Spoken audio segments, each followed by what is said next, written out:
Ja, afgelopen zondag werd op veel plaatsen Burendag gevierd. Veel gingen kijken bij de langste eettafel op Ruiver. We hebben vandaag de langste eettafel van Ruiver.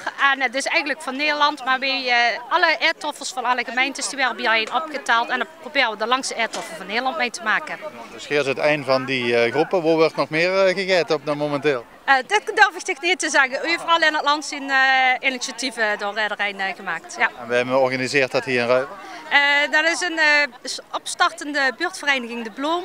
En vanaf volgende maand zijn we officieel buurtvereniging. En zo proberen we alles op kaart te zetten. Dat is eigenlijk ook de eerste activiteiten.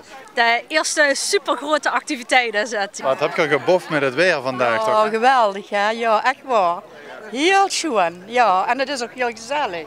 En er zijn heel veel mensen ook gekomen. Hè? Een kleine 250 man hebben we weer wel zitten. Ik zie het ja, en wie lukt het om die allemaal van het lekkerste te voorzien?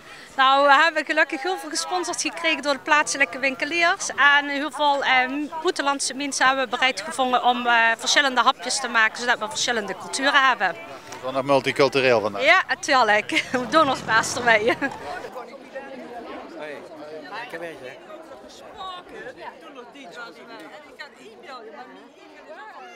En heeft het ook gesmaakt? Ja, lekker.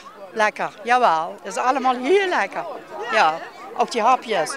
Moest je zelf maar eens gaan proeven. Je moest voor dit iedere zondag doen, toch? Eigenlijk wel, hè. Maar dan de buurt, hè. Voorzien van de buurt Noord. Ja, nou, de mensen komen koffie halen. Dat ze me wat even bijvullen, hè, want anders hebben ze daar dorst. Succes met de organisatie. Ja, dankjewel.